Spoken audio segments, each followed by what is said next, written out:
Mr. Pop. Furry. Furry. Furry. Furry. Furries. Furries. Furries. Furries. Furries. The podcast with Basil and Rhydian. Okay, so go. Introduce. Go. Oh, we're starting. Have you looked at the outline yet? Yeah, I've looked at it. I don't know how much I will have to input into it, but I'll just discuss whatever you want me to discuss and see if anything good comes out of it, because obviously you're the research guy, so you've got all these facts and figures, and I'm just like, yeah, that sounds good. In my opinion, this should be this. Yeah. Anyway, or if anything, I guess I'm gonna be looking at it from time to time to also try and stay like time conscious. That's okay. Not that it has to be like one take, but you get what I mean. I mean, this is basically a practice run anyway, but if it goes good, we may as well just use it. Yeah. Okay. So as long as there's no like audio problems, and there might be, because I was testing my microphone and my microphone's a bit shit because I don't know. I've got the headset one, what I'm using to talk to you, I think, and I've got my laptop microphone. Both are equally just as bad as each other. One just doesn't have less noise in the background, but we'll see. Gotcha. We'll see what happens. Okay, so on you go. We starting introductions now. Well, yeah, all this will be in anyway, but on you go. We're keeping this. Hell yeah. No. Keep all the bloopers. Oh, that's horrible. Okay. Anyway. Hello. Oh, wait. What? Sorry. What? Sorry, should I call you Basil then, yeah? Or Basil, or however you Might as well. pronounce it. Okay. Yeah. Okay. And I call you Sean. No, call me Rhydian. God. Jeez. Okay. Here we go. If I accidentally fuck up though, I'm sorry, so... No, it's fine. Let's go. Okay.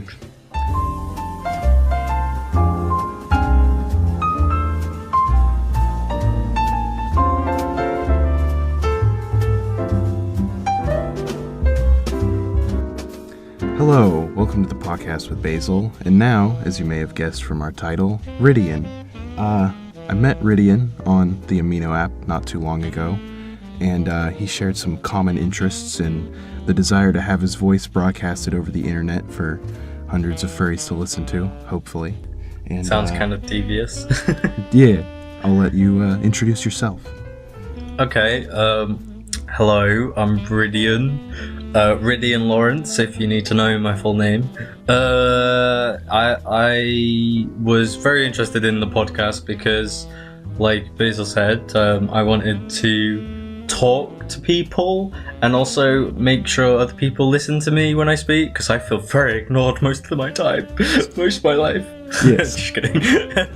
But I find it's quite fascinating to have a podcast, and I've always wanted to do one myself, but I never knew what sort of subjects to talk about or anything like that. But I found that me and Basil's chemistry go really well together, so I think hopefully with you guys listening, you'll see how we bounce off each other and hopefully make it interesting for you guys to listen continuously over the next however long we're gonna do this podcast for.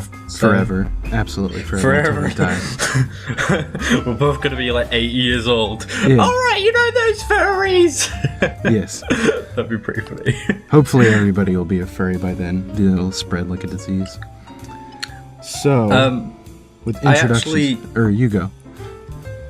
Okay, well, it's kind of relevant to what the subject is, but kind of not, but it kind of is, because I was just curious to how many people are actually furries.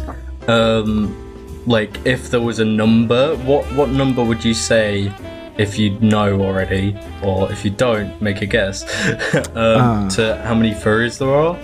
A rough in estimate entirety? Worldwide, I would say. But that means, like, people who have come out as a furry, if that makes sense, so not as someone who Are we counting people like that are participating in the fandom exclusively, or are we counting just people that like say they're a furry but don't necessarily interact with others? Either or both, I guess. I would say worldwide, grand total, people that could just call themselves furries, self-identified, regardless of participation or not. I'd throw a solid, at least 1 million. And definitely, Really? I would say at least 1.5, because I guess people lose count of just like how many there are, and it's very hard to count because they're fucking all over the place, and there's no way to tell like which ones are doubles over. So, I mean, just rough estimate. It's kind of like saying how many, gay people there are in the world, Yeah. because it'll just continuously grow. I don't think you'd ever put a solid figure on it, because it will just always expand. It's always expanding. But according to, adjectivespecies.com, in 2014 there was approximately 60,000 furries in the world in 2011. So 7 years ago, if you could probably times it by 7 years, I don't know how you'd even calculate it, but according to that source, that's how many furries there were then. So I wonder how many there are now. They could probably only throw that number out as like this is the amount we can confirm, you know what I mean? Without guesstimating. But what actually substitutes as a furry, though? What is the definition? I'm doing quotation marks, but obviously you can't see them. But what is the definition? So we're about to get to that. So before we dump too far on everything. Yeah, sorry. Oh, you're good. I was just already starting a conversation, but they already know from the YouTube title. We're the ones in the dark here. So topic for today's podcast, if you didn't read the title or you're just driving in your car, whatever it may be, is the surprisingly Pawsitive, slap your knees please, side effects of being part of the furry fandom. And there are a lot, believe it or not. But before we jumped into that, just like Rhydian was talking about, first we have to discern the difference. First of all, obviously, what is a furry? And then what is the difference between somebody that identifies as a furry and someone who actively participates in the fandom? So pretty much textbook definition, I would say, of furry that is universally used is just somebody that has some form of an affinity for anthropomorphic animals of any kind. So whether that means, they really liked 101 Dalmatians when they were kids, or, Robin Hood, or whatever movie, All Dogs Go to Heaven. I could name them forever. Or, people that always pick the werewolf character in whatever RPG you're playing. Loosely, that can be used to broadly define what a furry is, which, when we get to it, will be vastly different and not as simplified as what it actually means to be participating in the fandom. So, defining a fandom real quick as well, it's really just any subset or subculture of people that, this could be fans of a sports team, fans of a particular TV show, a book, whatever it may be. So there was the Harry Potter forums forever ago when those books were still getting pumped out that got rated all the time. And then, the word or phrase anime fandom is used pretty loosely, but pretty much just people that are enthusiastic about anime. And then you get to furries, which are people that collectively join together over said affinity for anthropomorphic animals and usually end up interacting with one another. So, I don't know if that answers your question for earlier. Yeah, I guess it does, I guess. Sort of. Sort of, yeah.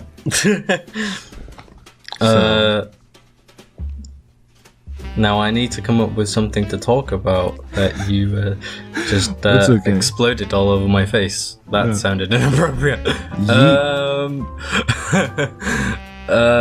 Well, I was just searching up some stuff because obviously I get very fascinated by when was the first furry thing? Like, when did the fandom start? When did where did it originate from, and how did people associate something with fur, and how long ago was that, and how long did it take to evolve into a fandom? How do most things evolve into a fandom? I mean, and why is the phrase fandom used? Can you answer? Yeah. That's pretty much, you chugged along perfectly. I'm pretty fuzzy on the history, but as far as like the actual conception, because there was people who identified as furries like all the way back into the 80s, if I'm not mistaken, is when that term first started being used. And then as far as how the culmination of fandoms come together as a whole, the answer is pretty much just the internet. Really how all ungodly things come to life. But kind of what you were just talking about, which is relevant to the next question, and kind of what we were talking about you know, the positive things that one would gain from being part of the furry fandom, is what separates this association of people from other associations of people. And your most common examples of you know, associations and social circles and social groups, you know, you got church, school, college, you know, on kind of a more obscure side, like self-help groups. So, you know, Alcoholics Anonymous, or, you know, a bunch of people that have problems with overeating that associate with one another, therapeutic groups, you know, the list can go on and on and on and on. And something that the furry fandom and a lot of other fandoms surrounding media use to separate themselves from that is that people associate in the furry fandom large in part for recreation, because, you know, most people go to church to grow closer to, you know, whatever God they believe in, or, you know, most people go to a school and associate with one another to get a degree. They're all strung together to achieve something, but what separates our weird internet fandoms from each other, or from them, is like it's all for recreation. Do you think there'll ever be a time where, you know, like sexuality and stuff, and there's a quote unquote label towards, you know, being a furry and whatever? Do you think in day-to-day life, because I mean, we're going to talk about this later, but because it's so, I guess it's still sort of taboo to be a furry. Absolutely. Do you ever think there's going to be a time to where people on the street are just going to come up and say, hey, I'm a furry? Or do you think there'll ever be like a situation to where you can express yourself as a furry? I mean, of course there's, you know, cons and going to, like, you know, like Comic-Con and fur cons and everything like that. But do you think there'll ever be a social situation to where it's totally acceptable to just say, hey, I'm a furry? Yeah, like no one will even bat an eye kind of situation. Yeah, like sort of like it is like sexuality, because and like religion and like what you were saying, it's completely acceptable to go up to someone and say, hey, I'm gay, or I'm a Christian, or whatever, without anyone caring that much. Do you think there'll ever be a time like that? Or do you think we're getting there, or we're evolving to there, or do you think it's not possible, or what's your thoughts on that? I would say, while we're certainly not there yet, I think we're on the way, because how long have you been in the fandom again? I've been in the... Sorry, I was just drinking coffee. I gotta take my hydration a bit more seriously. I've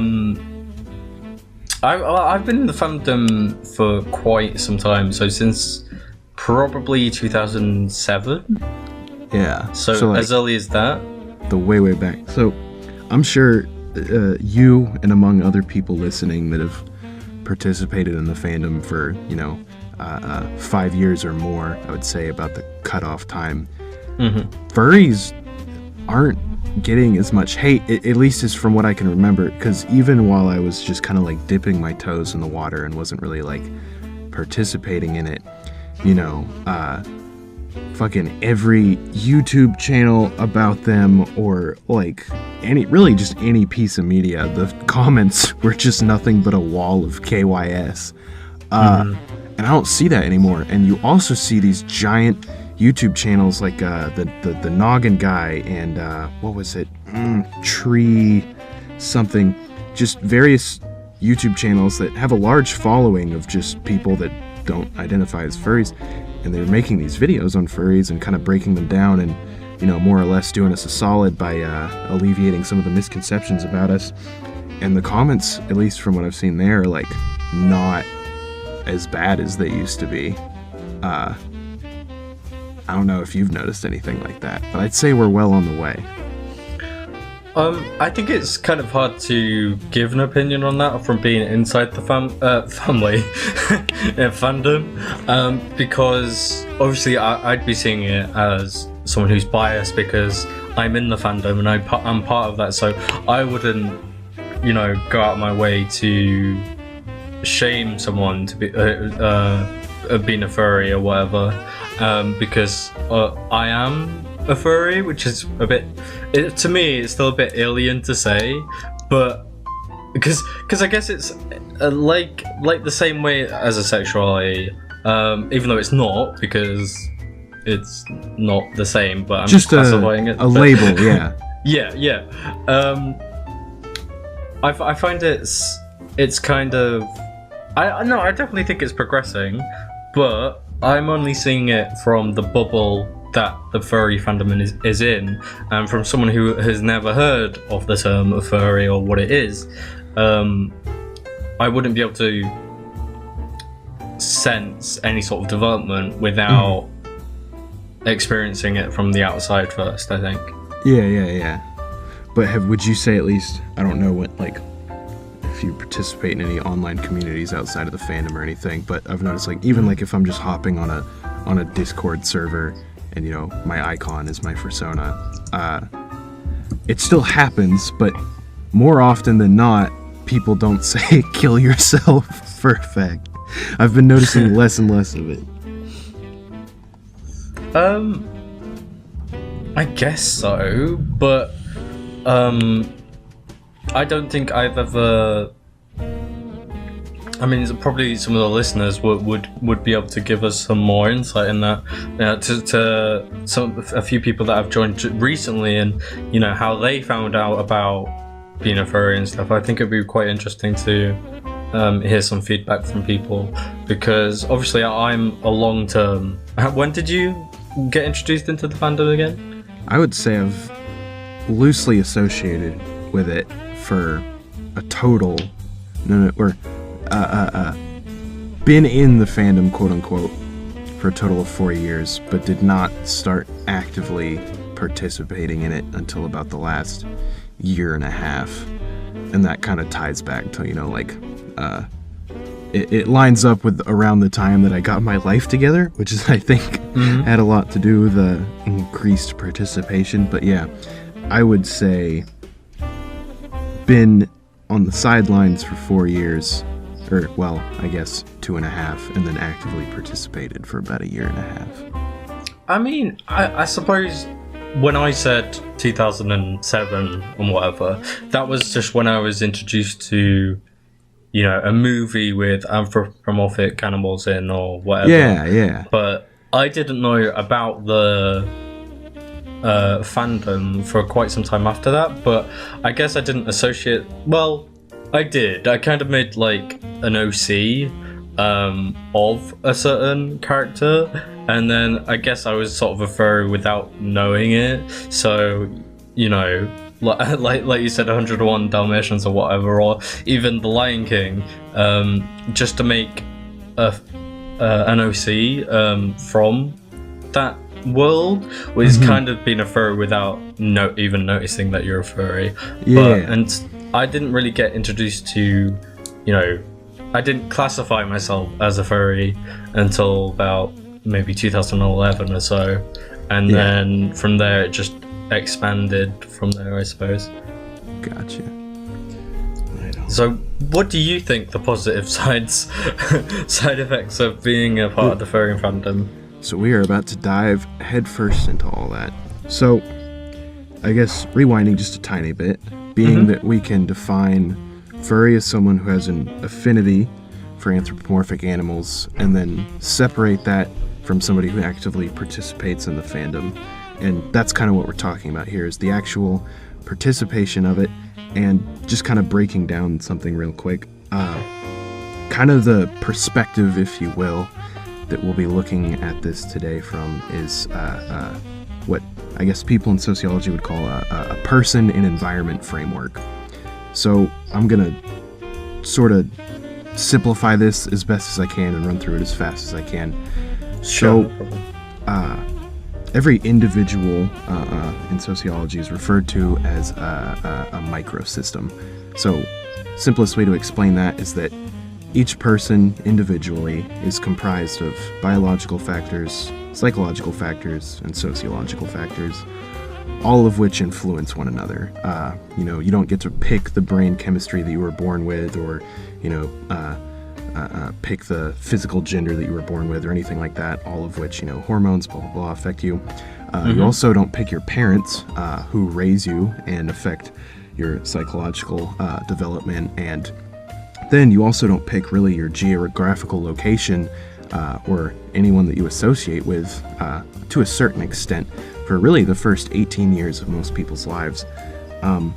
So the environment that people are raised in very much affects their individual development, and that's kind of like what I'll be referring to as a microsystem from this point forward. So it's essentially a person's biology, psychology, and the environment in which they live, which feeds back into those other two factors and kind of develops, who you will eventually become. So every microsystem or individual operates usually within various mesosystems, and those mesosystems operate within macrosystems and then exosystems. But for the time being, we will just be focusing on mesosystems. And this is any loose arrangement of microsystems that associate with one another through some common interest or bond. So the first and most obvious one is your family. Every family is a mesosystem. And then you have your friends at school, or maybe you change the people that you talk to every time you switch a class. Essentially most people, also including co-workers and some people go to church services, or maybe a club or some form of extracurricular activity. These are all mesosystems that one will find themselves interacting with and exchanging thoughts, ideas, emotions throughout the day, all of which feed back into those two factors. So what we'll be looking at is how does the mesosystem and partial macrosystem of the fandom itself feed back into the microsystem. So in layman terms, just how does the furry fandom affect one's individual development as a person? And that's kind of how we'll be looking at the quote-unquote positive side effects of being part of the fandom. And moving right along to the first and probably one of the most important ones is kind of, you mentioned it earlier, the idea of furries being large in part a taboo. Like I said, some people would be kind of weirded out if you just walk up to them on the street and be like, I like to dress up in animal suits and go woo. They might stop talking to you. But we're going to be talking about, to start with, how just to meeting people in like there. Oh, sorry. I don't think. I think out of the whole fandom, I think about maybe 10% of them probably dress up and do Oh, yeah, that sort of stuff, and the rest of them are pretty much your average person who just likes who's created this persona and, you know, wants to express themselves through this persona, and it's kind of hard because you see all the news stories about them doing, people from the outside world would associate furries with people dressing up as, you know, animals and doing stuff while dressed in those costumes. But most of the people, especially on, like, you know, Furry Amino, which for anyone who doesn't know what that is, it's basically like a social media app, but it goes on your phone, and you know, talk to furries and talk to artists and make your own little. You can role play on there. You can do whatever, and it's a really cool app and stuff. How did you? Sorry to sidetrack, but how did you find out about the app? The app? Oh, I think it literally, if I can remember correctly, was me just like typing the word furry into the Play Store, and then it popped up. And then I downloaded it. Like, I was just seeing, like, I wonder what apps there are, like, in relation to this. And then I was like, oh, okay. Question answered. Yeah, I mean, I think that's pretty much the same for most people. But, like, how did you... I mean, how long have you been on the app? You haven't been on it for that long, right? You've been on a month. We're approaching No, it's been almost a year and a half. Oh, right. Same. Yeah. About 500 days or so. Yeah. Oh, that's cool. I mean, from that alone, I mean, I tried to look up for some statistics about it, like on Google and stuff, but I know for definite there are at least, you know, 2,000 people using it every day. And it has been rising. Yeah, exactly. And if you, but that doesn't take into consideration, like, how many people actively use it on a monthly basis. I mean, I'm sure if I just go onto the app right now, I could probably see some statistic, but that alone, and how quickly, I mean, because there's all sorts of places like, you know, DeviantArt and, you know, Furanity or Furfinity, or however you say that website, but it's much more instant, and that's why I like the app, I guess. And there isn't really a specific place that I can recall, apart from maybe Furanity, that you can go and be specifically a furry and do whatever you want on it. Because I know there's DeviantArt and stuff, and you can pretty much do whatever you want on DeviantArt, but that's all the fandoms mixed together in one bucket. So that's why I really enjoy using Furry Amino, and I just thought I'd put that out there because I think it's a cool outlet for people. Sorry, you were saying? Yeah. Oh no, you're all good. But yeah, so yeah, and I'm fuzzy on the statistic. I'm pretty sure it's like less than 1/10 of people. I forget that it's either 1/10 or less than 1/10 of people in the fandom like actually own a fursuit. I was just like making a joke, but yeah, I know. I was just also fleshing it out a little bit. Yeah. I know he's making a joke. Are we gonna edit this part out? No. I'm gonna keep all of this in. All this raw stuff. I think all of it's it? good. Yeah. I mean, even this bit would just us arguing. Yeah. Why not? You got a point. What makes this podcast interesting is going to be how real we are, and not how, you know, scripted and fake we are. I mean, we have our notes and stuff, but we can also just discuss whatever we want. And I think, hopefully, I'm not wrong here, and like 0 people listen to this, but people will like enjoy that fact about us, I believe. Anyway, yeah, carry on. Sorry. Yeah, we should end every episode with us just like insulting each other for a solid 20 minutes, and then it just like there's no outro. It just stops. No, we're just like, you just hear like crashes of stuff, and then really violent stuff, and then it's just gonna be like nothing. That's it. Just a dial tone. Anyway, So, go. moving right along. So, connection through taboo. Now, generally, when you meet somebody through something considered taboo, people, for the most part, have a tendency to be a little more open because you have already broken down one of those barriers of like, oh, I need to kind of conceal some of who I am to more efficiently operate. And this is something that happens, again, in a lot of mesosystems. And this, could be considered an extreme example, but, let's say you've got your run-of-the-mill teenager, and let's say that he's gay, but his family is very much religious and attends church on a regular basis.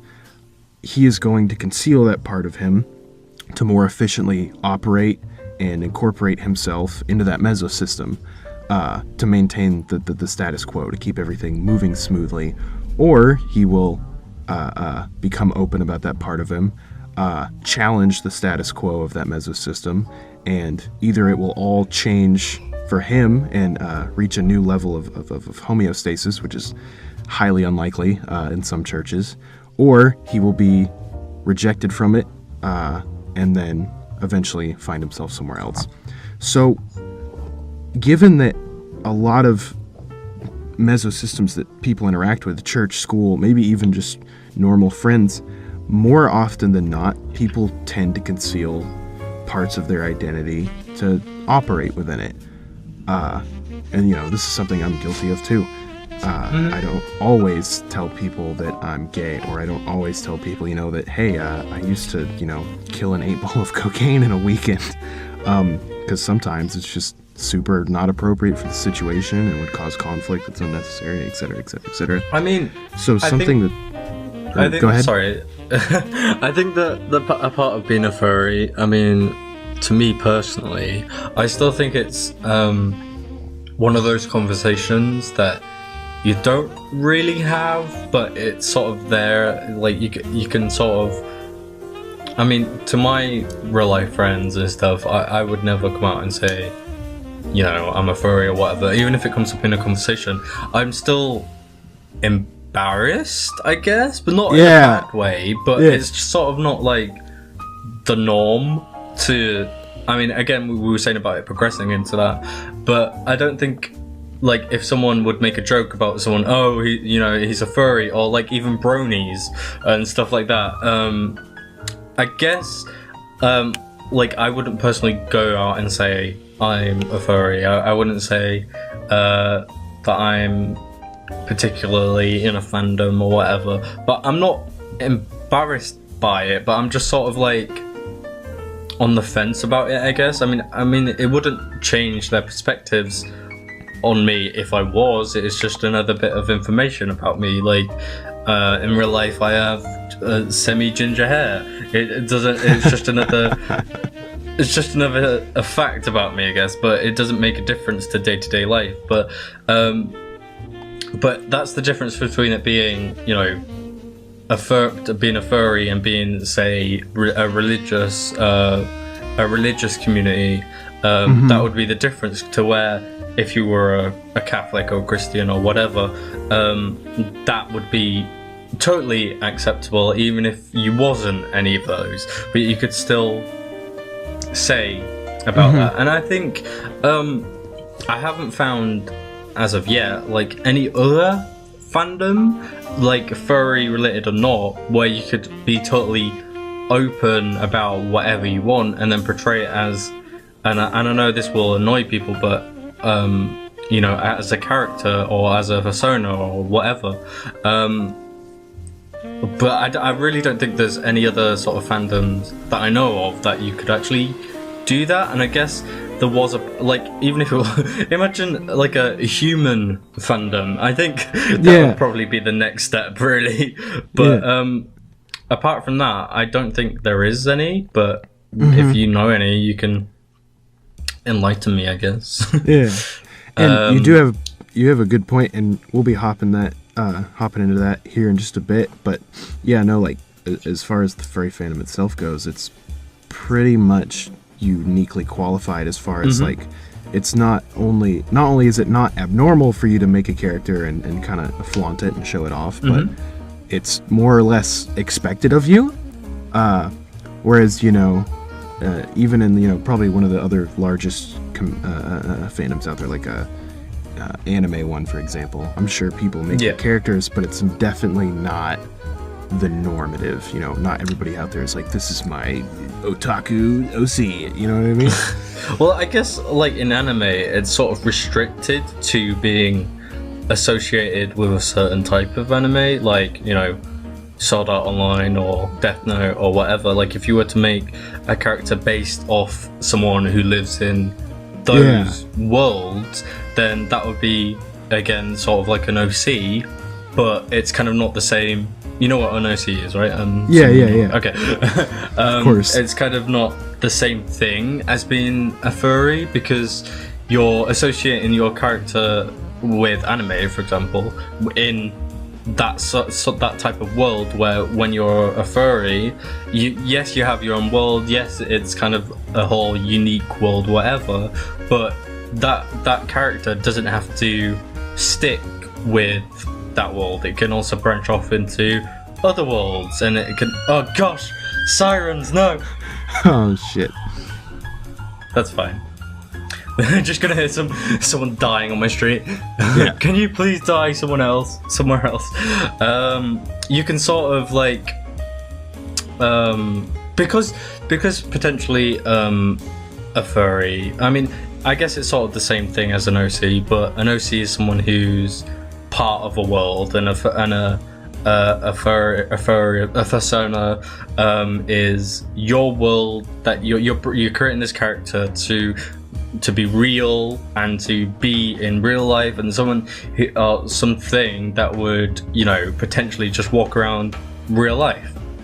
And I think that's the difference between making an OC for an anime, or, you know, an OC for, you know, 101 Dalmatians. I wonder if there is like any OCs for 101 Dalmatians. Oh, you know there really is. The only difference is that he has like 12 spots instead of 14 or something.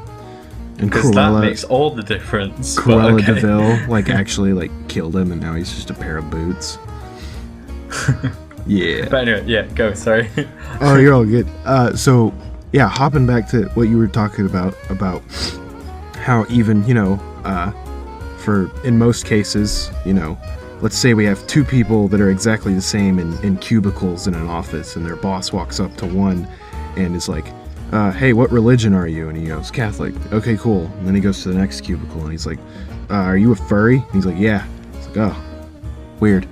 You know, just like you were saying, out of all of the mesosystems one might participate in, it's definitely still considered somewhat taboo. And that's where we get into kind of like the extreme vulnerability and transparency that a lot of people within this fandom have as a result of that like initial barrier in between, you know, the stigmatization of what you are, what you choose to identify as, more or less is kind of dissolved within the majority of the fandom. Now, is everybody in the fandom you know, open-minded, caring, kind angel? Of course not. But large in part, as far as I can at least say from my own experience, most of the interactions I've had with people in the fandom, it really doesn't matter what part of me as a person I'm choosing to talk about, or, you know, what my beliefs are, my interests. Most people are generally really nice and accepting about them. And yeah, like I said before, there's always a bad egg, but I would say for most people, interactions within the fandom are positive for the most part.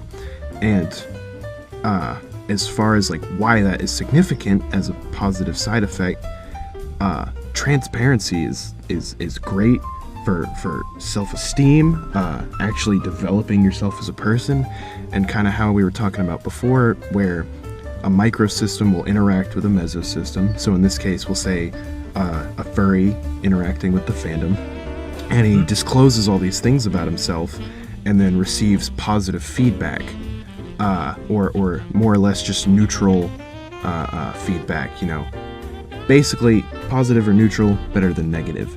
So let's say that kid in church that we were using as an example before can't inherently talk about his sexuality in that setting, or feels that he has to conceal that part of him.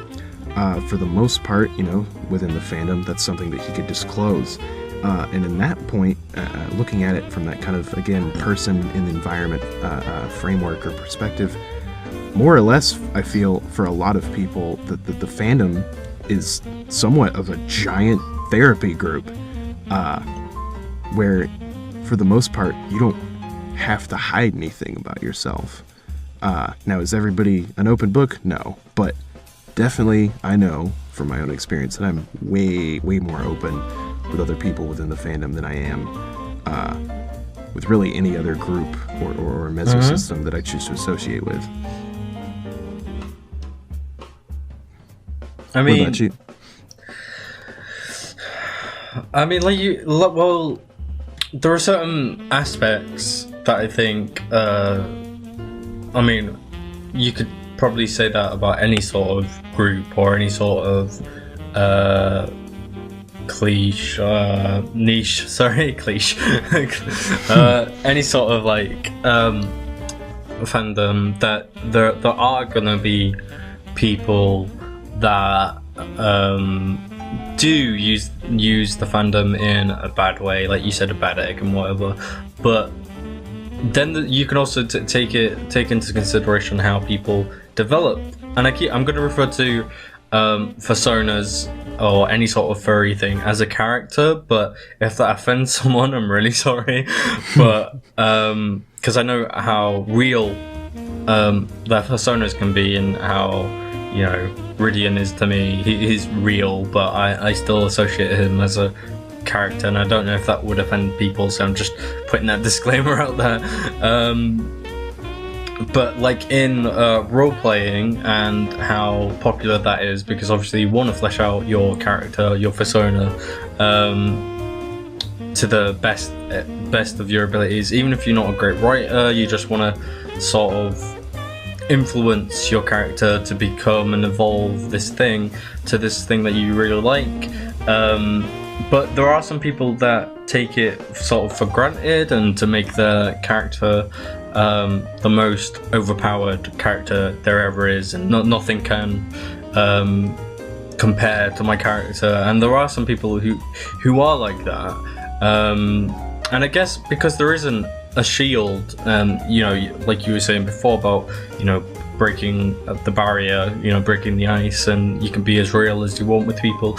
There are also people who take it the other way and sort of completely fantasize a character and how they behave, and it's not a portrayal of themselves, and how their character can be really mean or really awful, or just a really bad person to be around. So there are two aspects to people being furries, I guess. One is they can be themselves through this character, or they can be someone completely fictitious and completely which I guess is a good creative outlet for some people. But then from like you said, but most of the people that I've met, they have been pretty straightforward. They're pretty friendly. They're nice. They're I guess caring, but I guess sort of like, this is my character, and I guess that's a good thing about being in the furry community, is that there are no second guesses, if that makes sense. So you can be who you want to be, and this other person can be who they want to be, and you don't judge them. Like I think it's natural, common practice for people to just meet, and then they accept the other person's persona and it's a mutual agreement between two participating parties, or there's groups of role playing or whatever. But you can be whoever you want to be, which I think is an amazing thing to, like you were saying about the church thing, and how people do express themselves through their persona, their character, whatever,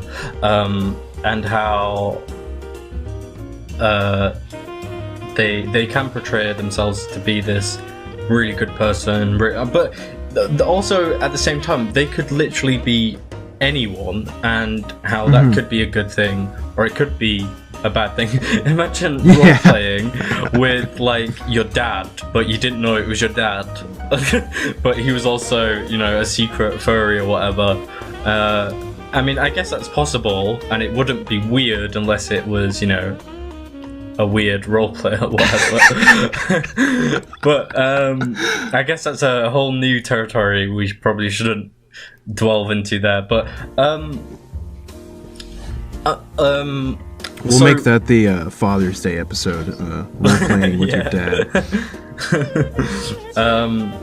So how I came into the fandom, it was originally creating an OC, and then after that, me and my partner at the time, we created just brand new characters, and these were cats.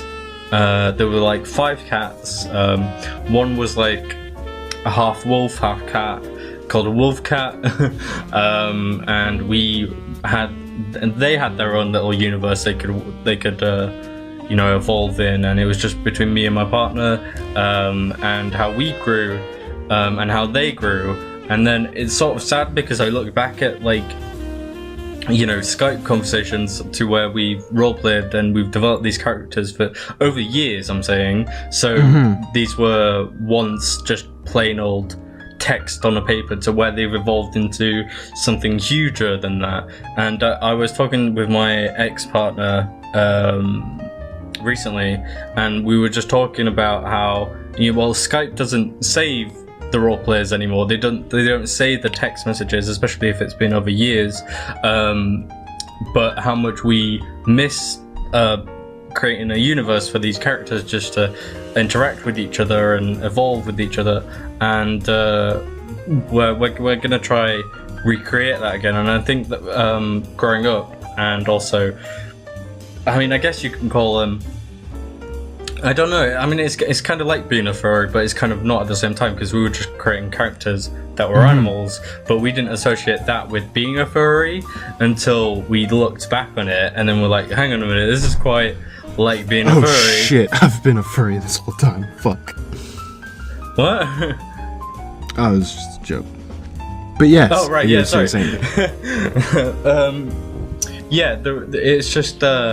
It's just really cool in a way, because as I was saying before, the way I created Rhydian was he had a whole backstory.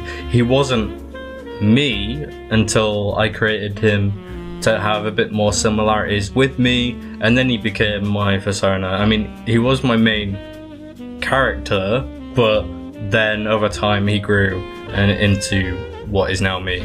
But I don't think, if I had the option, I don't think I'd ever change him as my main persona, because I grew to love him so much, which is kind of like self-acceptance, I suppose, because he isn't 100% like me, but he's maybe about 85% like me, but he has his own universe that he goes, you know, I wanted to make comics and stuff, so I needed really to make the fundamental background of his character, you know, the foundations of who he was and what his life was, and you know, he has a brother, he has a mum and dad, he has a school, he has whatever, and I know all these things, and coming into the fandom that way is sort of different to maybe how other people would create a persona, and then that would definitely be them, so they wouldn't have to think about a backstory for them. Yeah, that is an interesting disconnect to talk about, of like, do you have a persona and then you join the fandom to express it, or do you join the fandom and then be like, oh fuck, I need a persona? I think... Or the way in that people enter. I'm sure it's, like, for me, I started associating with furries before I had even, like, developed a character of any kind.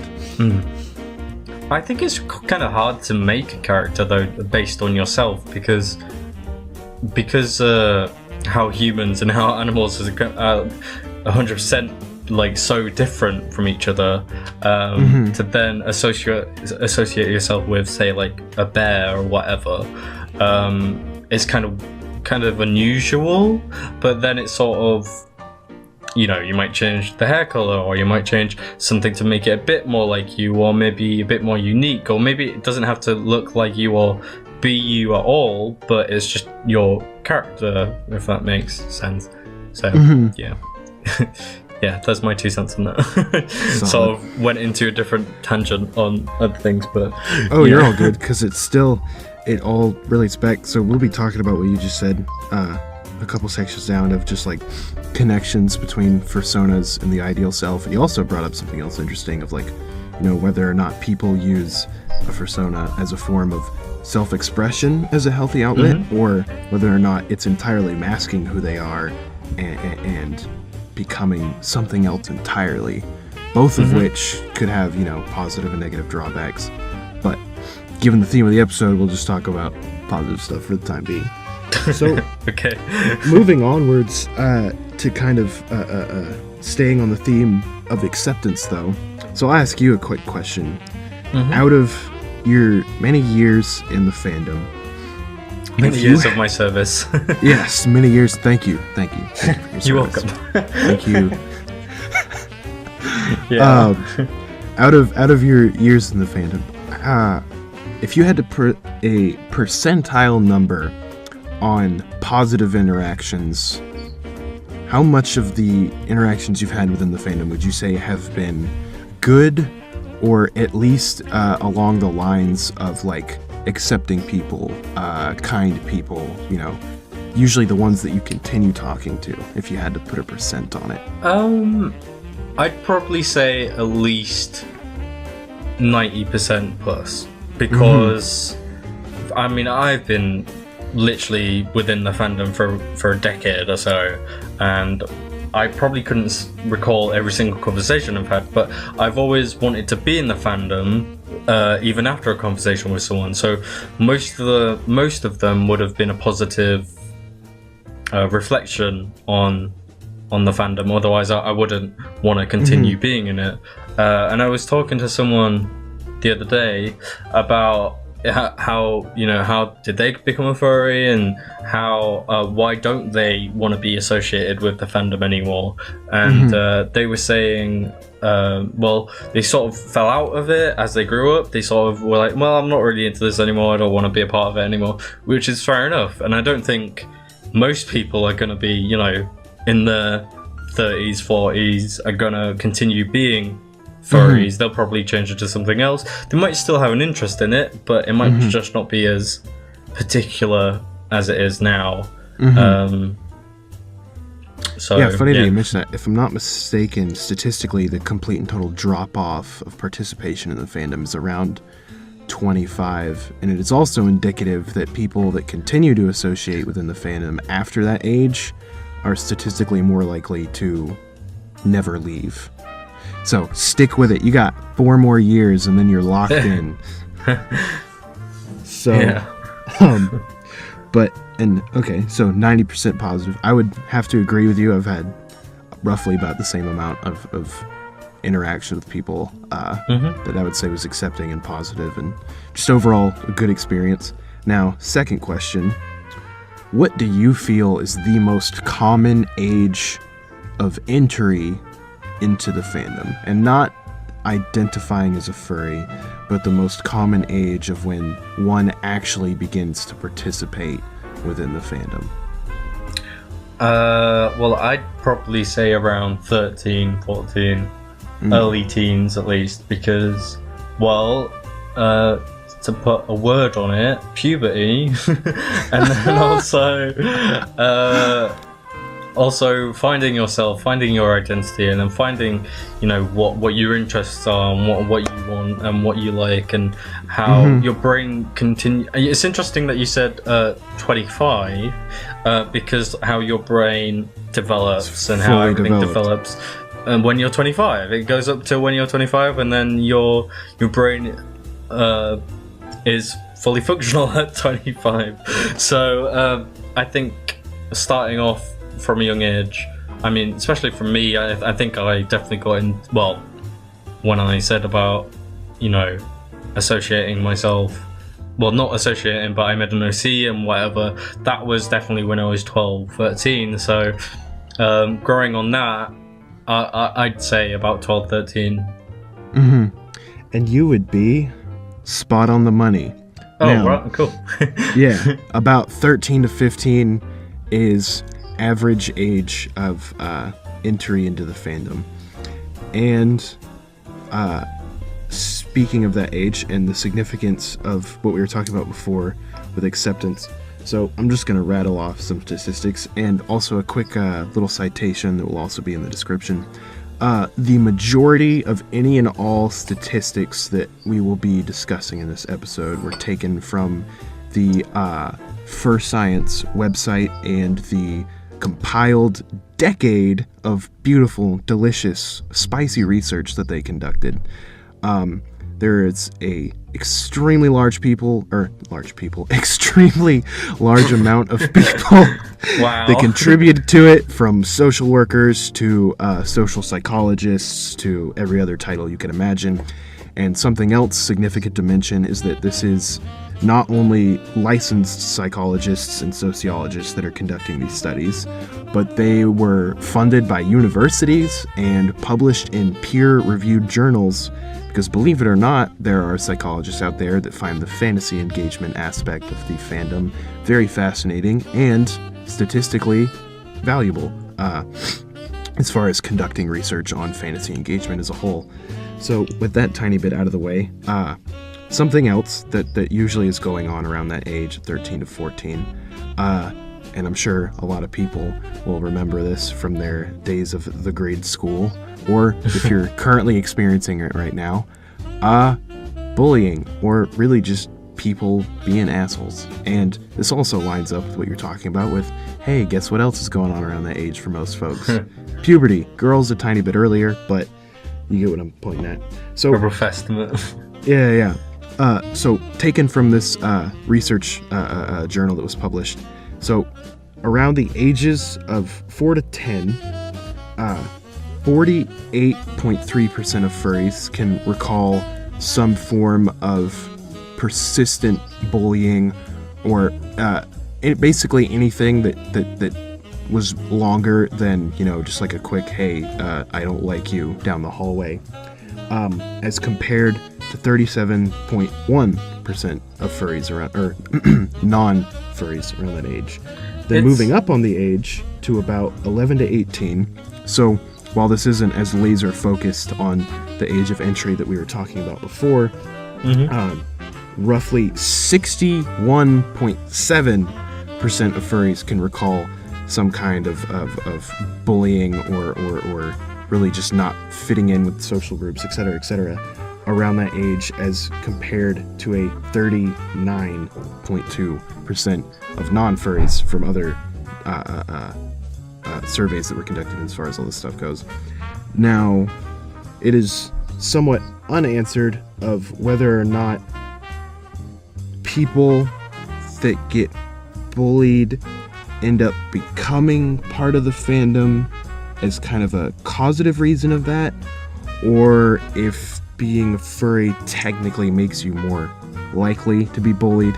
But if you're a part of the fandom, technically speaking, you're statistically more likely to have been previously bullied or are constantly currently experiencing it. Does that mean they're more likely to be bullied because they're a furry, or just more likely to be bullied in general and then they become a furry? That's the hard part to tell, because more likely than not, they're not being open about it. And kind of how I interpret this information is that people that get bullied will seek solace or social interaction outside of their current mesosystem. So their current mesosystem, they're getting picked on. That has become their role, if you will. And obviously that's not good. We don't need to sit here and rattle off the negative side effects of getting bullied. And I feel that it's not because they're a furry, but getting bullied makes one more likely to seek community elsewhere. where do people go for that? Online. Where does a whole bunch of stuff on the fandom take place? Online. And this kind of ties back into some of the stuff that was discussed in the previous episode. But kind of what you were talking about earlier, where you said roughly, a 90% of the interactions that you had within the fandom were positive. This could be written off as another side effect of a positive side effect of being part of the fandom, is that, this age of entry, just like you said, 13 to 15, statistically speaking, they might be getting picked on, or at least more likely to be getting picked on, which may or may not be the reason that eventually pushes them over the edge, if you will, to seek community elsewhere. Because if you're having, issues in school and you can't connect with anyone, and you're craving that interaction, and then you also on the side have this strange affinity for anthropomorphic animals, I feel that would be well more than enough to push someone into actually participating within the fandom. But just like you were talking about, more or less, I feel like these people that come into the fandom at this age and are technically more likely to experience and getting bullied. Another positive side effect could be what we were just talking about of, just how accepting and kind the majority of the people are. And maybe that's just because they were bullied before, so there's no prejudice to when you joining the fandom. Everyone has had some sort of bullying in their life, so they're all more forgiving and the more accepting because they've had that experience themselves. So I think that's probably why there's in opinion, there's 90% more positive effects of being in the fandom than negative, because most of the people have had a negative thing happen in their lives and they want to express it in some way, and that's why maybe they become a furry. And and going back again to what we were talking about how the interactions within a mesosystem will give either negative, positive, or neutral feedback into the microsystem and the actual development of a person. Let's say even though they're being bullied at school, they have this outlet, when they come home or something of that nature, where they can connect with other people or be vulnerable and transparent and accepting. Technically speaking, the being part of the fandom is almost an antidote to the negative side effects of bullying, because where you get really, really bad developmental problems in children are ones who experience this type of, more often than not, severe bullying, where they're completely ostracized by their peers and had no one to connect to at all. And that's where you get, developmental problems into their adulthood. And I won't talk about this too much, but the ACEs tests that were done, they found that emotional trauma in childhood around these developmental ages can even carry physical health side effects into people's adulthood. We're talking people getting lung cancer that haven't smoked a cigarette in their life. So in a very real sense, for the people that are, getting picked on and things like that, the fandom is almost like a treatment for it. Kind of going back to that idea of, like, in some cases, it very much operates like one giant therapeutic community.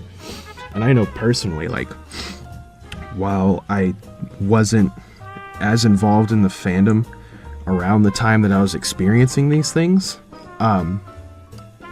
there were some interactions that I had just with people online that definitely helped feel a sense of connection to somebody that I didn't have in my, just life at school. Well, that's good. Did you have any experiences like that?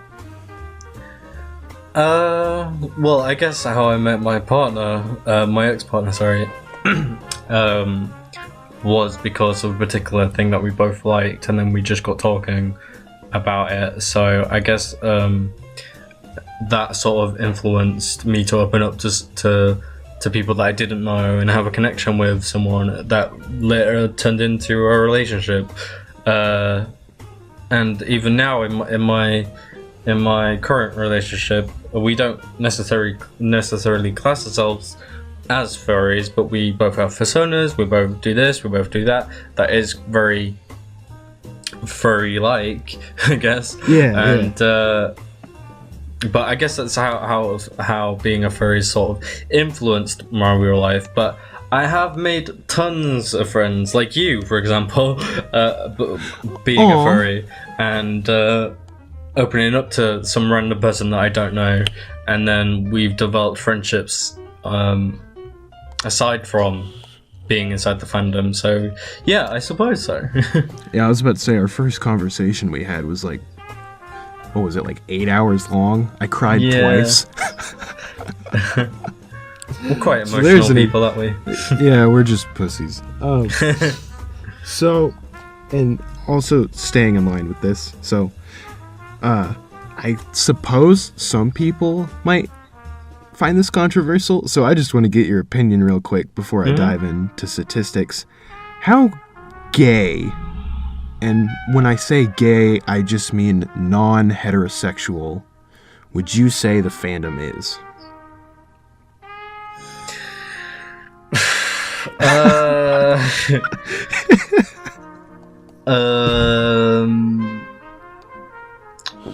I don't know. I mean, I guess it's sort of. I don't know if it.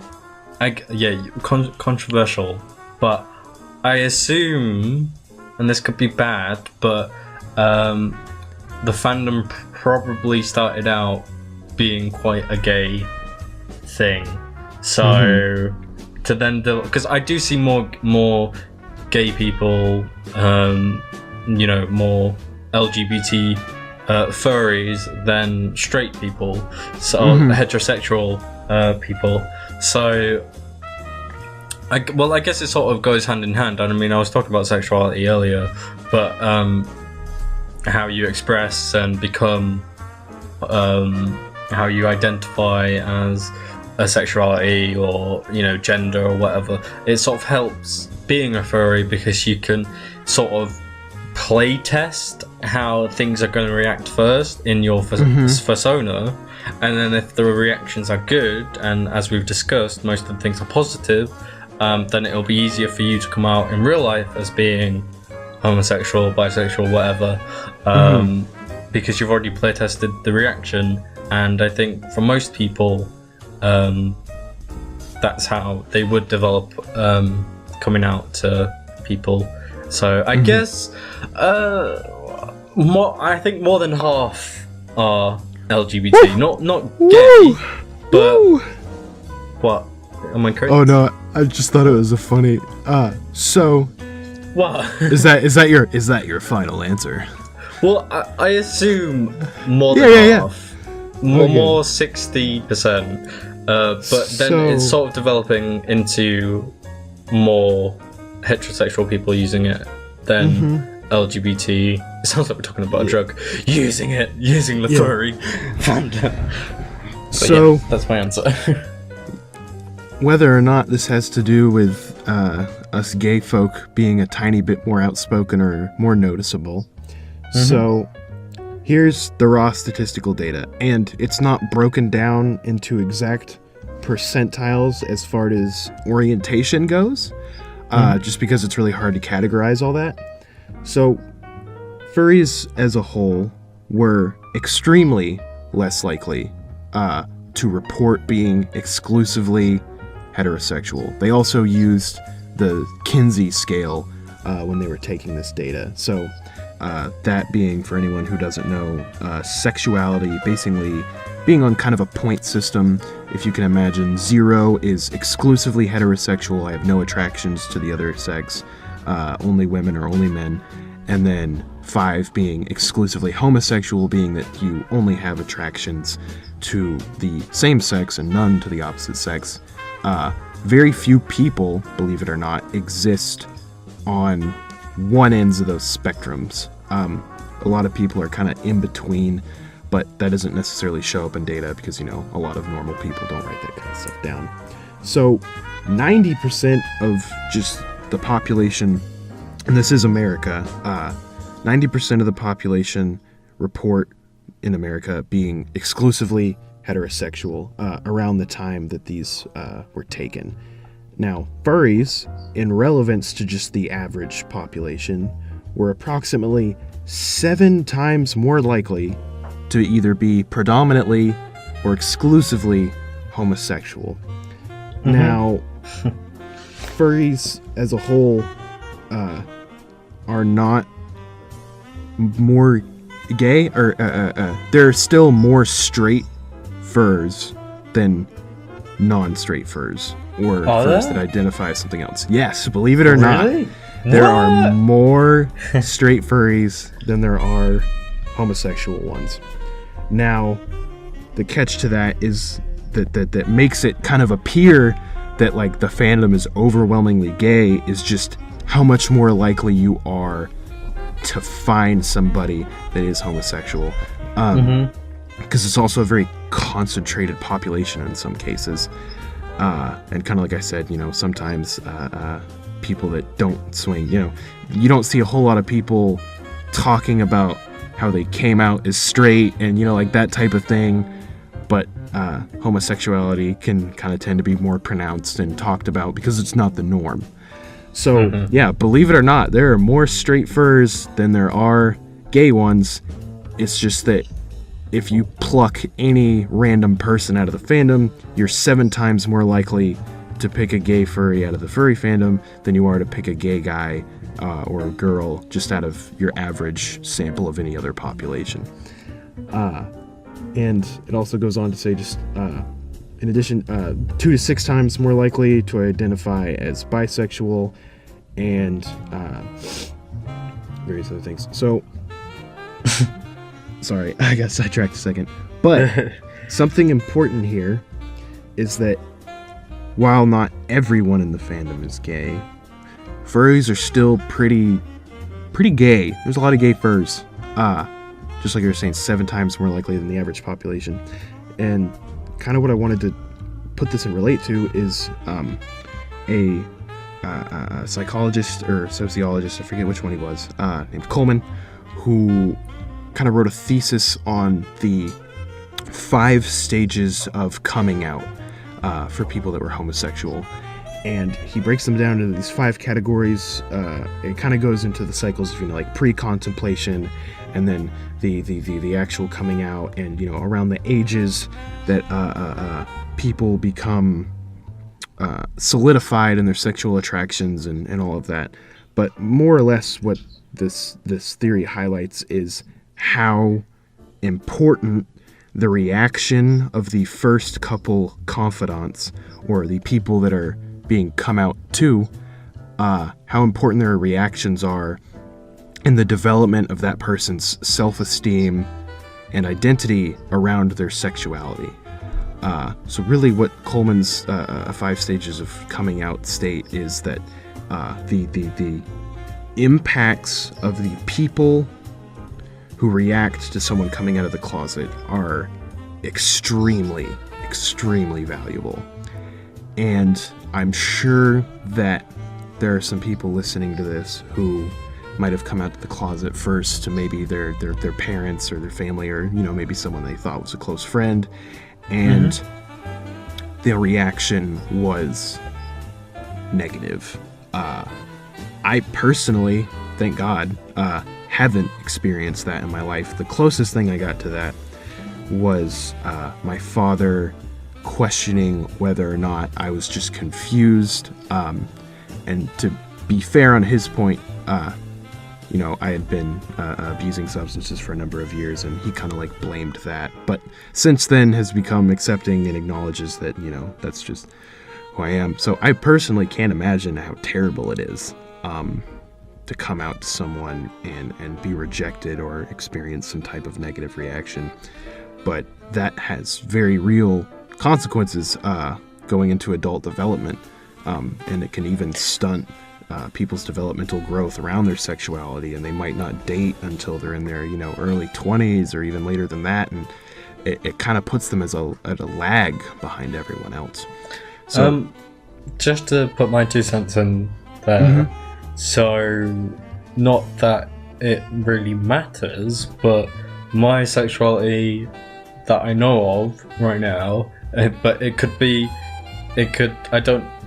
not 100%, but I identify as being bisexual, So when I came out, I mean, it was kind of I was very lucky in my experience because I had a family that cared, but and they didn't really, they weren't religious. They didn't have any other motives to hate homosexuals or whatever. So when I came out, I assumed that the reaction was going to be negative, but so I reacted in such a panicked way when I came out to my dad.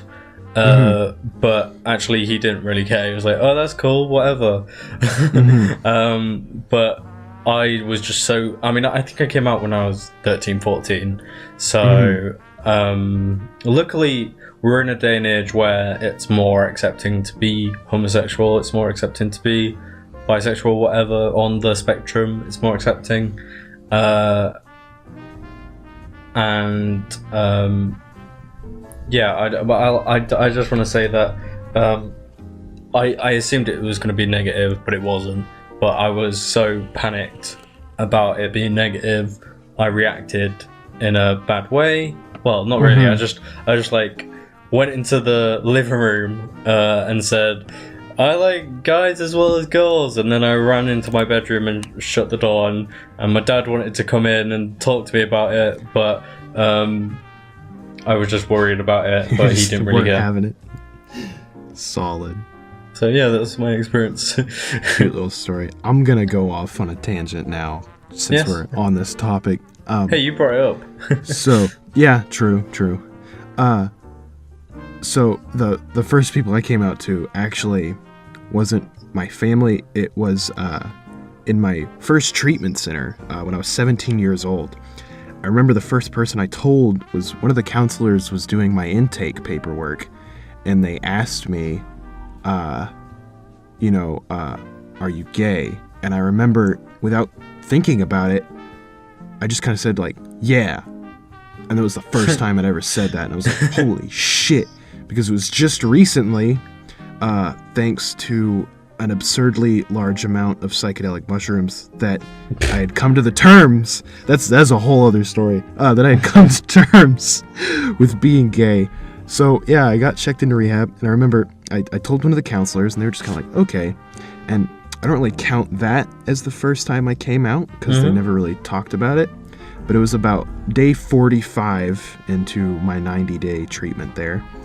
And I was with a group of a bunch of other teenage guys, and at the end of the group, or at the end of every day, we would have a little mini group where if anybody wanted to say anything, that they could. And I remember I had been, like, for a whole week, like, every night telling myself, like, okay, like, I'm gonna tell him, I have to fucking tell him, I gotta tell somebody.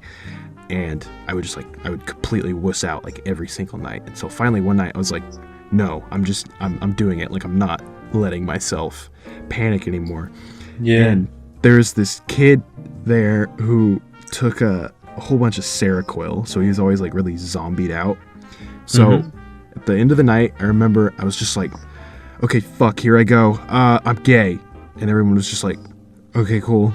Like, no bad reactions. I thought it was going to go horribly.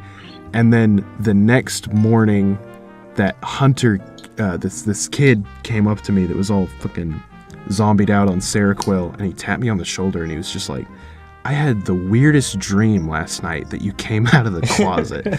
And then everyone in the kitchen just kind of started laughing. So, thankfully, I was lucky enough to have a positive reaction when I came out, even surrounded by a bunch of teenage dope fiend boys.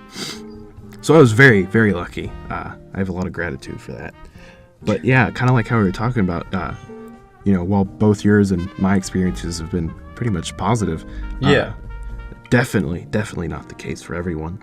No. And I'd like to say, like, for anyone listening who's considering announcing that they particularly like a certain type of person or whatever, or don't, or whatever, that I think it's very important to wait until the right moment, especially if it's family, especially if you're at a young age to where you couldn't, if it was to act negatively, that you couldn't support yourself without that family support or friend support. But if you're at an age to where, I mean, you can definitely come out in the community, because I don't think a family member would access that, and I think that's quite a safe place to be whoever you want to be. But definitely wait until you're in a position to where you could support yourself if it all went wrong. But luckily for us, that we had positive experience, and we could do whatever we wanted to. But I know it's definitely not the case for a lot of people, especially in religious households. I know it can be quite difficult. And I know this probably could have been a whole podcast episode worth of talking about coming out and stuff, but I think it's very important. It still might be. We might just milk this. I still think it's very important to let people know that, yes, in the fandom, it can be very accepting, and you could get, the courage to speak out about it with your family, but be very careful that it could all go wrong, and just be aware of that. And that's what I want to say. But yeah, and that's kind of the what are we on, second or third or fourth or whatever it is. Another positive side effect of being part of the fandom is that maybe even in situations where you can't even tell your family, or you don't feel safe telling anyone, more often than not, these same themes that we've been talking about of acceptance and kind of just overall lack of judgment that exists within the fandom can counteract some of these negative things, and more often than not will provide a positive confidant to the first time somebody comes out of the closet, which is just so important for that person's individual and sexual development that it really can't be understated. I could talk for 2 hours about all the things that go into that. But another thing is that it becomes even more positive and even more impactful when they can come out to somebody who experiences or has experienced the same trials and tribulations. So coming out to somebody else that might identify as homosexual or asexual or whatever you find your particular swinging to be, because not only that, but this is something that you see a lot with the interactions between kind of older furries and then the younger ones, is that a lot of the times you'll find people kind of acting like big brothers, big sisters, and offering life advice, or just recently it was on a Discord server I was on, somebody was applying to college, and a bunch of guys hopped in a voice chat with her and helped her write her entry essay. You know what I'm saying? So speaking of Discord, come and join it. Yes, it'll be in the description, and I need people to come and speak words, and we will also be posting podcast links, any updates, live recordings, some of which people will be joining in future episodes, but that's top secret, so we're not going to talk about it right now. And in other words, we have nothing planned. Yeah, no. What? I have plans. Anyway. No, me too, don't worry. Yeah, sorry. Join our Discord. But yeah. Sorry, it kind of sounded like we're signing off there, but I thought it was a good plug to... Oh, no, we're not. We're far from done. So, yeah, this kind of big brother, big sister type thing, yet another side effect, positive side effect that could be, enlisted about the fandom. So, tying up this part and moving on to the one that Rhydian is going to be infinitely more qualified to talk about than me, is therapeutic expression through art and various other artistic mediums. But before I hand it over to him, I want to highlight somewhat of what we were talking about earlier, is kind of the connection between personas and the ideal self and the implications behind that. Now, this was also statistics taken from Fur Science along with everything else in here. And I'm just going to kind of read verbatim from some of these sections real quick. So, given that persona creation involves a fantasy element, it's worth asking what sorts of personas people choose to create themselves. After all, largely unbound by the constraints of reality, it's possible to create almost any kind of persona one wishes. given that psychological theories about self-esteem generally predict that people are motivated to see themselves positively, and given that personas are at least somewhat inspired by the self, which is referenced by earlier statistics where most people on various surveys at conventions answered that yes, in fact, their personas had some form of self-identity or personal connection where they felt that they were translating some of who they were as a person into their persona. Like I remember you saying, what'd you say? You felt that Rhydian, the persona was what, like 85% of kind of who you were as far as your personality goes? Mm-hmm. Yeah. Yeah. And the same with, my persona Basil. So they tested the hypothesis that furries generally create personas that represent better idealized versions of themselves.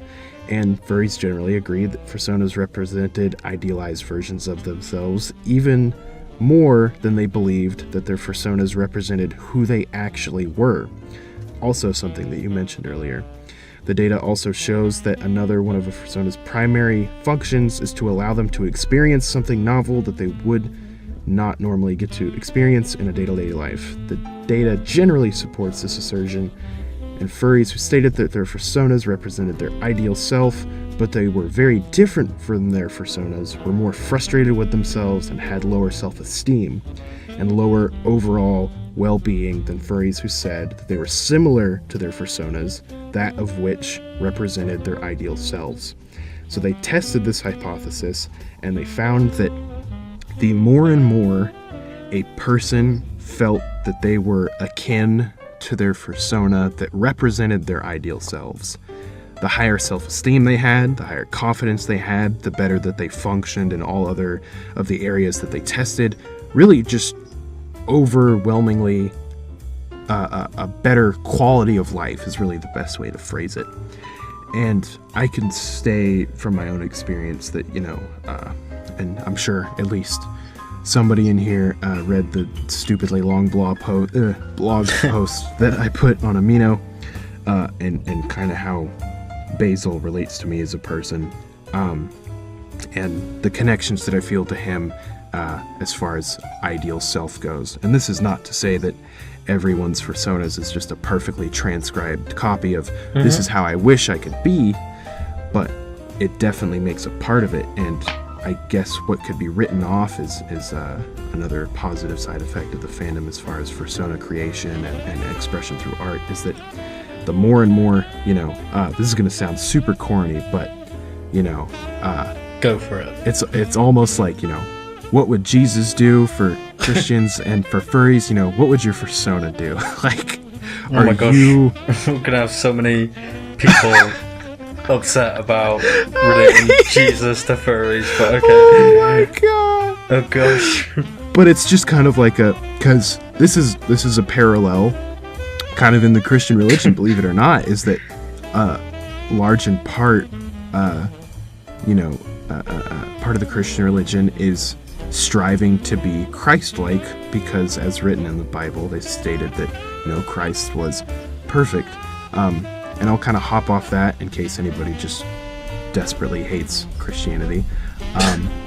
But you can kind of relate it back to the same thing of, if this persona is this ideal self of you, this perfect you, the more and more someone strives to be like that and live the characteristics and indoctrinate that kind of personality into their life, statistically, you are more likely to have higher self-esteem, a better image of yourself, and overall a more confident, good quality of life. And with that, I will pass the baton to you, Mr. Artist. Oh gosh, now there's so much pressure on me. Okay.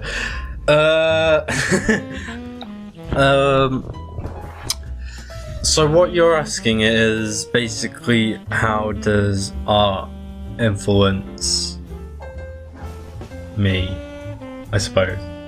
Right? Yeah, more or less like expression through art and connection to your persona. And given the length of time that you've been in the fandom, you're more qualified than I am to say what kind of impact has it had on your life. Well, it doesn't necessarily mean that I've been doing art for 10 years, Oh, yeah. I mean, I probably roughly I've been doing probably the same amount of time anyway. But well, you should have like a statistic to see how many furries actually do art, because it's probably a very high percentage that doesn't. Yeah, that doesn't. But I think it's very important for artists and anyone who writes or anyone who creates anything. I think it's quite a good therapeutic method of expressing yourself. I mean, you can write as much as you want, and I said this earlier, but to really flesh out a persona, you kind of need a visual thing to look at, to be like, okay, this is who he is, this is what he looks like. It's kind of like taking a photo of who you are in a sort of weird way, if your persona is you and whatever. But I was mentioning that, like, the way I got into art and why I started to create a persona is because I wanted a universe for my character to exist within. And I said about comics and stuff, and how, you know, I think Rhydian is the main character of his universe, but that doesn't mean he's above everyone else's persona. It's just because he's also a part of his own universe, but he's also a part of a shared universe to where he's level with everyone else. But because I do commissions and I'm sort of in that sort of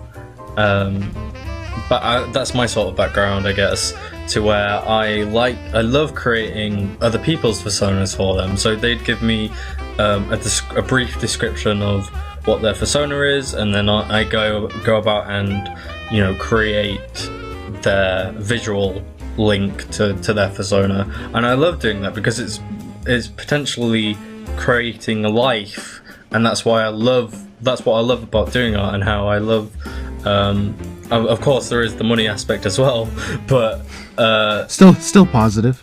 Yeah, I mean, but I just love the fact that someone can just tell me what they want and I bring it to life. I mean, that's kind of like why I like playing sort of not related, but like SimCity, for example, where you create a town, and then people emerge and they live and they do their own lives, and they exist within their own universe, the same way Rhydian does for me, I guess. And I was saying the other day to you about how it's kind of like having a Captain America comic who is Rhydian, but then also in a multiverse there's Captain America alongside Iron Man, which is, you know, they all have their individual stories, but this is how I perceive, you know, my side of the fandom. But everyone has their own different and unique experiences and how they perceive it and how they think their character is. Because some people just think, they just look at a random design and think, hey, that looks cool, I'm going to use that as my persona now, and whatever. And so there are some people that don't really think and don't really develop their own personas. They just not steal, but they sort of copy a look because it looks really cool. And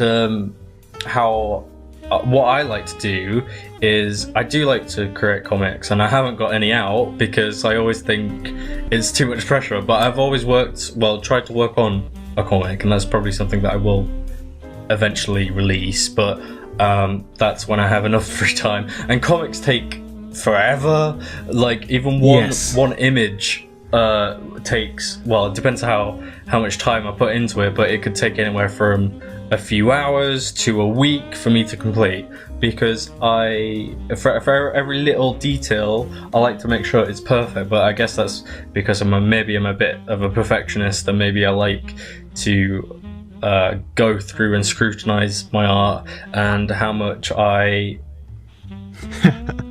I want it to be perfect, because if someone's, giving me money, then I want it to be worthwhile. And sometimes I really lowball myself with money. Sometimes I'd offer maybe like $5 for a ref sheet or something, even though I know it'll take me a week or so to actually complete that piece of art. But if I don't think my art is good enough, I will charge so little. And a problem with Furry Amino especially is how many artists there are there. I mean, that's not really a problem, but for a commissioner side of me trying to sell my art and stuff, it's kind of difficult, because there's all the chats on there basically are, well, 9 times out of 10 they're advertisements. Commission chats. So it's kind of hard to push myself out there, and that's why I probably charge so little. And then at the end of it, even if it is for $5, I'd be like, wow, that really wasn't worth my time. I mean, because from someone who doesn't do art to me who does, and the perspective of it changes, because some people don't think it's that difficult to create a piece of art, but then some people do take 5 seconds to scribble something down, and then they'll try to sell it. But there's also artists who will take the time and will put the effort in to talk to you on a one-to-one basis, and to make sure your art is what they want. And but there are people like me who takes hours and takes days to complete something to make sure it's good for a person, because that is me potentially giving them a photograph of their character and how I visualize their character and how I bring it to life, but also interlinked with the person who I'm giving it for. So yeah, I mean, I don't know if that was kind of what you were asking me to talk about, but Oh no, it's all in line with the topic. I mean, and the other part is something else that just kind of popped into mind. Now, This is a give or take, probably a 50-50. And I guess we're going to try and summarize this just real quick so that we can not keep everyone here waiting too long.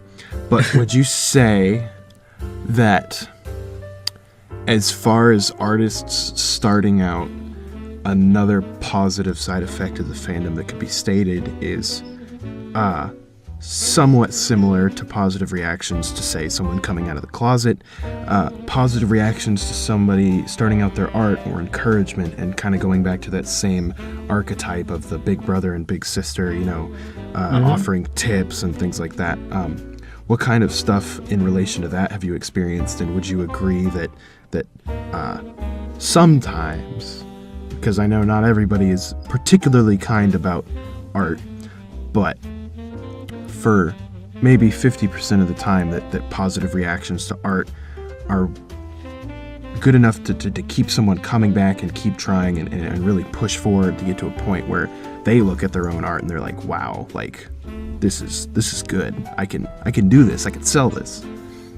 I mean, I guess it's to each and everyone's different perspectives, but I've been attempting to sell art for a good couple of years, and but this could be just how I look at my art. I've always disliked my art because I can always think that I can do better, but I guess that sort of strives me to do more and to try progress and try to learn and try to develop. And when I've posted it to, Furry Amino, there have been people who comment on it, and then who saying positive things about it. Oh, they like the way the shading's done. No, they like the way how I've drawn someone's character or whatever. But there's also been negative sides to where people are like, oh, this part of your drawing looks really weird. I don't like it. And then I have had a particular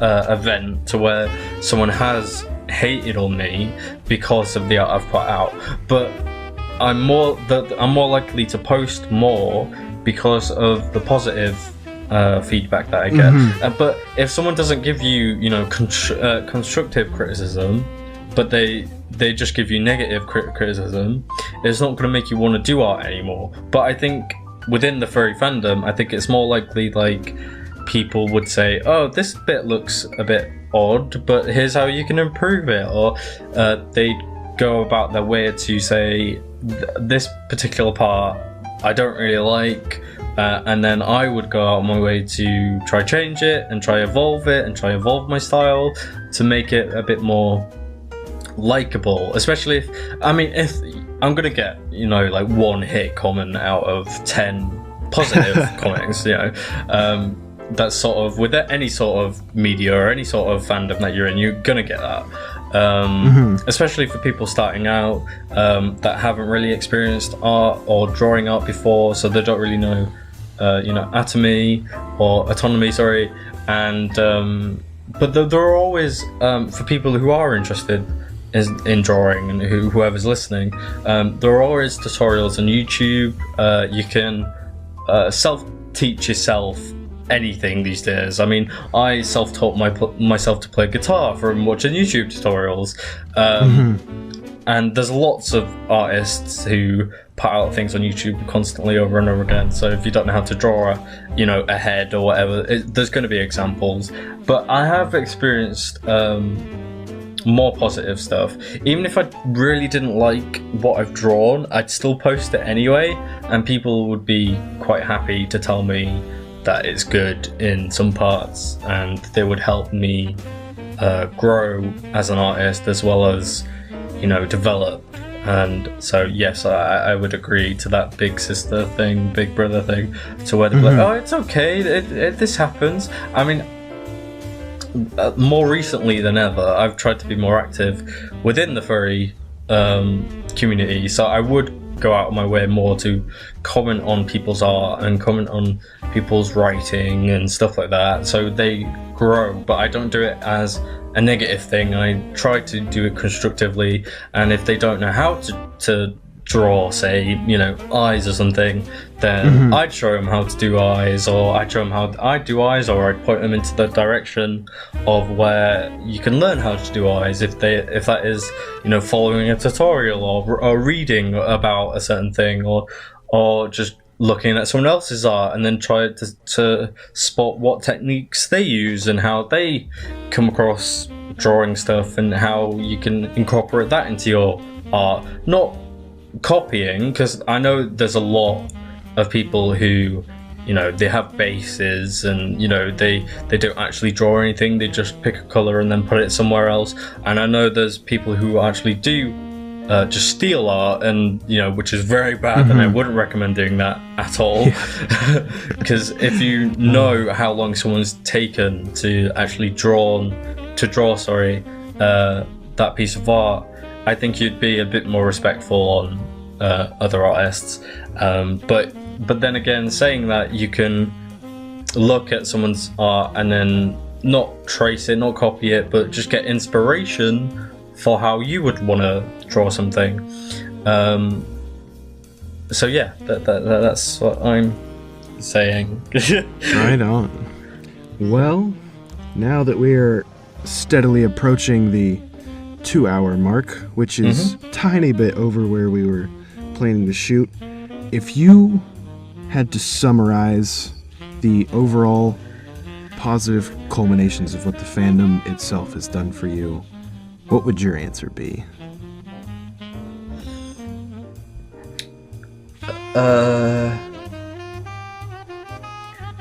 I think, in my experience, it's pushed me to be more open with people, more expressive, to be me more, because knowing the fandom and knowing how accepting they are, it sort of encourages you to be more accepting yourself and to not judge people before. It's kind of weird though, because you're that expression, don't judge a book by its cover or whatever, but you're sort of making a cover to judge. Then, yeah, that's really weird. But I reckon being a part of the fandom for me has definitely improved my life a lot. and I don't know. I don't know if the cutoff is 25 for me, but that's only time will tell. I mean, to be honest, if I'm 25 and still a part of the fandom, I probably won't be as involved as I am now. I probably still do art and still do furry art and stuff like that, but I wouldn't be, you know, into role players. I wouldn't probably do that, but that's where I'd go. But I'd never say that I'd stop doing art completely, so there'd always be furry art. And I think 90% of the time it's been a positive reaction to myself and my well-being and how I develop creatively, as well as just trying to find my identity. I think that's been proven and helped within the fandom. So how about you? My answer would be yes. Most definitely. Yes. Yes. Done. Okay, over. good. Episode 5. Join the Discord. Follow us on Mino. No, the answer, I would say that there are certain parts of me that I am able to discuss with people in the fandom of which no one else understands, that people in the fandom do, and it's just another one of the, going back to what we were talking about earlier, you know, one of the other many mesosystems of which I interact with that I feel plays a very important part in the development of who I am as a person, just because of how open I am able to be. And if I can draw another parallel, and this may seem strange to some people that don't know much about it, but for me personally, the furry fandom is very much like my involvement in Alcoholics Anonymous, because the people that I interact with in AA are some of the very few that, you know, understand some of the stuff that I went through, and, you know, how my mind functions around that stuff, and who I can be abhorrently real with. You know, a large part of Alcoholics Anonymous is complete and total transparency around, you know, some of the things you've done, and I've told some people in the rooms of Alcoholics Anonymous some things that very few people on this earth know about me. But the same thing goes with the fandom, because there are certain things that I can talk about with a bunch of furries that I wouldn't dare talk about with people in the rooms of Alcoholics Anonymous for a majority of reasons. But to me, those groups are very much parallel to one another, and this isn't to portray the fandom as entirely this, you know, amazing community of completely wonderful people that are always the best, but more often than not, it never ceases to amaze me the sheer concentration of kind, accepting people that you can find within the fandom, and kind of the openness and vulnerability that comes with that. So, with all of that being said, I was just going to summarize some more things right here at the end. These were questions from the survey I conducted in regards to depression within the fandom from the previous episode. And right towards the end, I asked a couple questions, somewhat anticipating this episode. And they just kind of went as follows. And this is to just kind of summarize and back up some of the points we've made of how the fandom is important to people's lives and some of the things it's done. So in regards to the question of how important was the fandom to somebody's satisfaction with life, out of the 514 people that participated in the survey, 25% answered very important, and 44% answered important. So that's a solid 69% that feel that it has at least some importance in their life. For people, when the question was asked, do you feel that the fandom can be used as a type of coping mechanism or just an outlet to deal with some of the stressors that life offers, an overwhelming 75% answered yes. And the final question, when asked if they felt that people met through the fandom or that the fandom gave them a meaningful connection to other people, another astounding 83% of the 514 people answered yes. So, with all of what we've talked about and just some other things that were asked, I think it's safe to say that fandom's pretty rad. Wouldn't you agree? Hell yeah. Hell Pretty yeah. rad. So, that being said, I hope everyone enjoyed. Hopefully you can expect more episodes from us soon. This was going to get done a little further, but me and Rhydian both lead very busy, important lives. And we were finally able to sit down and get this thing busted out. So hopefully you could be expecting another episode from us maybe within 2 weeks. Not a promise. Don't yell at us if we don't get it done. But we're going to try. And links to our Discord, Aminos will be in the description. The Discord is centered a lot around the podcast itself, so we'll be posting updates and links to episodes and at some point live recordings. So go there, chit chat, etc., etc. And is there anything else you want to add? Well, upcoming episodes, I guess. We want to have more people. We want to interview some people, talk about movies and stuff. Some stuff that I want to like sort of incorporate into the podcast, and how I think it's going to be interesting, and we're going to add some more elements instead of just talking about facts and stuff all the time. But I really enjoyed myself, so I'm glad to be a co-host. Thank you for having me. Yes. I mean, we're equals. I just don't. What do you call two people on a podcast that share Hosts? Equal hosts. Yeah. But yeah, ASMR. We're also gonna start doing it exclusively. No, ASMR we're not. Podcast. No. Do you think I could whisper for 2 hours? No, no, I couldn't. I hope so. You have a beautiful whispering voice. Oh, thank you. So, anything else you want to add? I look forward to hearing feedback and stuff. And that's same. it. That's it. I'm good now. See Well, you with that in the being next said, one. Yeah, this has been the Pawcast with Basil and Rhydian, and this is us signing off. Bye. Peace and love.